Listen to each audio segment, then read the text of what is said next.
Hello everybody, and thank you for joining me for today's edition of the Daf Yomi. Today's Daf is Shavuot, Daf 64, Amud B. So let's dive to din. Hi hachi sapir kashalei. The Gemara asks, if so, if this is how the Braita is to be understood, the difficulty is posed as valid. Of the Braita end with an unanswered question, why do I need the phrase, if the theft shall be found? The Gemara answers, this phrase is necessary because there is a refutation for the derivation cited in the Braita as follows. From where in the verse does the Tana derive that it means to include all types of items? From the latter generation of alive. But in the latter case generation itself, the word alive is written. What does the principle of a generalization and a detailed generalization accomplish? I.e., what does it include in the halacha of double payment? If it is written to include all types of items, this cannot be. As well, alive is written in the verse, indicating that if one steals animals, yes, he is liable to pay double payment. But if he steals something else, inanimate objects, no, he is not liable to pay double payment. Due to this reason, it was necessary for the Torah to include the phrase, if there shall be found timatse, and include all items, through the principle of generalization and a detailed generalization. The sages state an objection, but these repeated verbs are two generalizations that are adjacent to each other in the verse, and the details follow both of the generalizations. Consequently, it is not a case of generalization and detailed generalization, but rather of a generalization and a detail. Ravina said, it is as they say in the West, Eretz Yisrael, any place in the Torah where you find two generalizations adjacent to each other, place a detail between them, and treat them as a generalization, a detailed generalization. He well applies this principle to the verse. Place the first detail ox between himatse and timatse, and treat the verse as a generalization, a detailed generalization, so that the other items that resemble the details are included. To include what? If it serves to include animals, this is not necessary, as the animals are derived from the word alive later in the verse. Rather, it serves to include an item that is not an animal, i.e. inanimate objects. And this is how you should expound the verse. Just as the items mentioned in the detail are clearly defined as movable property, and are items that have intrinsic monetary value, to anything that is movable property and intrinsic monetary value is included, the exclusion of land and financial documents. And furthermore, following this method, place the next detail, donkey, between himatse and timatse, and treat it as a case of generalization and detailed generalization, so that other items that resemble the detail are included. To include what? If it serves to include an item that is not an animal, this is not necessary, as it already was derived from the word ox. Rather, it serves to include an object that is not clearly delineated, to the exclusion of objects that are not clearly delineated in size or quantity. So let's explain that. La'atuye dava misuyam, to include an object that is delineated. Rashi interprets the term delineated to mean that the item has unique identifying features. Since not all donkeys have such features, he explains that halacha that the item should have this characteristic is not derived by interpreting the verse as referring to items only to items similar to a donkey. Rather, the word donkey is superfluous, since all animals were already included in this halacha. Consequently, it is interpreted as qualifying the generalization of, if the theft shall be found, so that this superfluous item serves to include only items that are clearly delineated, or the opposed to an item that is not delineated, to the exclusion of objects that are clearly delineated in size or quantity. The Gemara asks, if that is so, if this is the correct way to analyze the verse, why do I need the verse to state sheep? There is nothing left to include. Well, this whole approach must be rejected, and a new method of analysis applied as follows. It is not treated as a case of a generalization, a detailed generalization. Rather, it's treated as a verse that amplified, restricted, and amplified, as school of Rabbi Shmuel taught. As school of Rabbi Shmuel taught concerning the verse, these you may eat of all that are in the waters.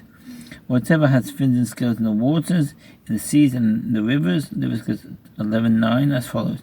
The verse states in the waters 2 times, and only afterwards lists the details of seas and rivers.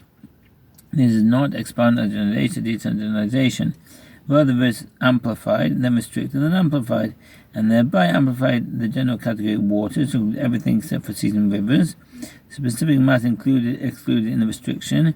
Here too, since the two generalizations are written before the details, expounded as an amplification, and a restriction and an amplification. What do generalizations Himate and Timate include? Do they include all items? If so, why do I need all these details of ox, sheep, and donkey? One detail serves to exclude land, and one serves to exclude Canaanite slaves, and one serves to exclude financial documents. The words theft and alive chayim do not serve to exclude further items from double payment, but to indicate the halacha taught by Rav, who says, if one stole an item, and it deteriorated or its value decreased, he must revive a higher the principal to the value it had as of the time when he stole it, and he must repay the owner according to the value of the item at the time it was stolen. Until this point, the Gemara has been discussing the source of the obligation of a thief to pay double payment according to the Braita in 63b, that maintains that both verses, Exodus 22:6-7, are referring to a bailey who falsely claimed that a deposit was stolen from him. The Gemara asked, and according to the one who says that one of the two verses is speaking about a thief, and one verse is speaking about a bailey who falsely states the claim that a thief stole from him, and he derives that a thief himself must pay double payment from the phrase, if the thief shall be found, in Exodus 22:6. What does he derive from this verse, if the theft shall be found, in Exodus 22:3? What answers? He requires this verse for the halach of Bava Ahirai. And Bava Ahirai says, what is the reason for the halach of Rav, who says one who admits he is liable to pay a fine is exempt, even if afterward witnesses come and testify to his liability? As it is written, if the theft shall be found, Himate Timate, which indicates that if it is found, Himate, through witnesses, that he is liable to pay the fine of double payment. It will be found, Timate, and the fine will be enforced by judges. This excludes from double payment the case of one who incriminates himself. The Gemara describes two similar cases. One case where the perpetrator of an act that normally results in a fine admits his liability on his own without the testimony of witnesses. In this case, all agree that the guilty party is exempt from paying the fine. Some explain that the reason for this is that a fine is a judicially imposed punishment rather than an automatic monetary liability. Consequently, if the guilty party admits to his act, the court has done nothing to establish his liability, and the judges cannot impose the fine. In the second case, the perpetrator admits his liability, and subsequently witnesses also testify to his liability. Halacha here is the subject of a dispute. According to one opinion, once witnesses testify, the court can impose a fine because it is basing its decision solely on testimony of witnesses rather than on the admission of the guilty party. Conversely, according to Rav, the exemption of one who admits liability is not derived by logical analysis, but is derived from a verse, as explained by Bava Ahirai. Consequently, it applies even if witnesses subsequently testify to the perpetrator's liability.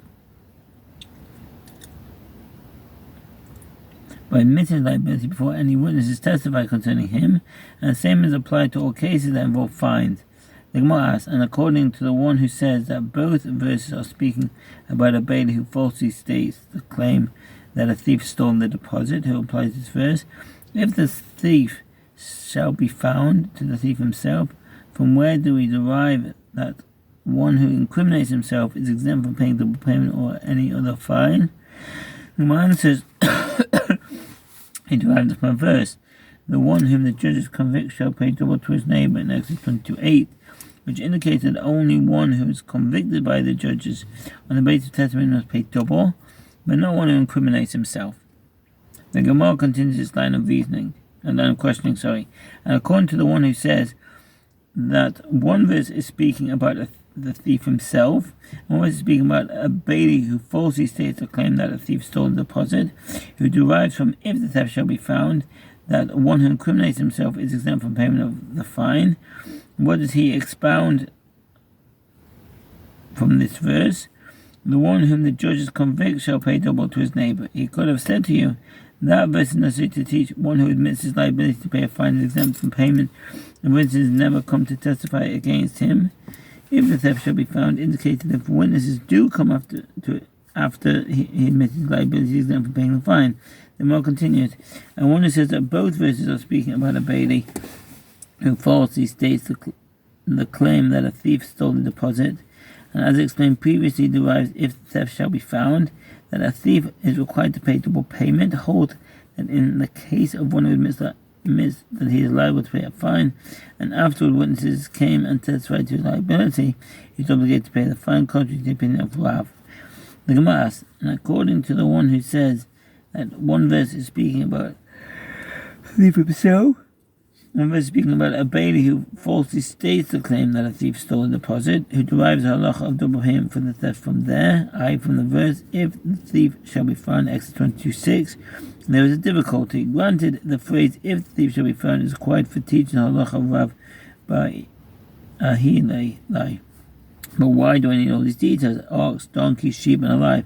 All the items excluded from double payment, such as none the slaves, are already derived from a different source. The Gemara answers, this may be explained in accordance with what the school of Rabbi Shmuel taught. As the school of Rabbi Shmuel taught, any passage that was stated in the Torah and was then repeated, Kal Parashah Shene'amor V'Nishnes. It is explained in the Shittim Mechubeses that this is not limited to the interpretation of a passage that was stated previously and then repeated later in the Torah. In the case of just here, in the Gemara, it is the passage that appears first in the Torah that the Gemara considers repeated for the sake of a single new detail. Well, the meaning of this rule is that whenever the Torah records two similar passages, one of them, either the first or the second, is written solely for the purpose of the new information found in it. It was repeated only for the sake of the matter that was introduced for the first time in the repeated passage. That is, sometimes the Torah repeats an entire passage just for the sake of a single new detail.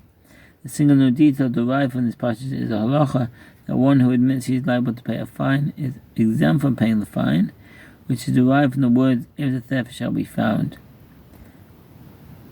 The Gemara asks, but since the two cases of a thief and the bailey who falsely claims the deposit was stolen are juxtaposed, as the obligation to pay double payment are expressed in consecutive verses, say that a thief himself is not obligated to pay double payment unless he falsely confirms his innocence with an oath, just as a bailey is liable to pay double payment only under these circumstances.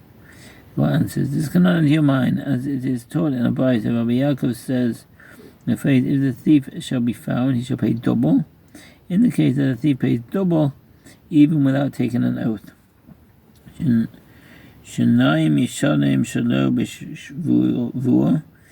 witnesses testify that a thief stole an item, he must pay double to the owner of the stolen item. Consequently, if he stole a dinar, he must pay 2 dinars, and if he stole an animal, he must pay twice the value of that animal. Rambam says in the Zichan, he can neighbor 1:4.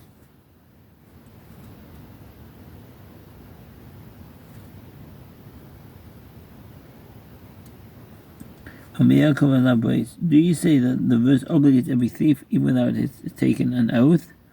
Or perhaps it is speaking only of a thief who falsely confirms his innocence with an oath. You must say that the second possibility was not the Torah's intent. The Gemara asks, what does it mean in the phrase this was not the Torah's intent?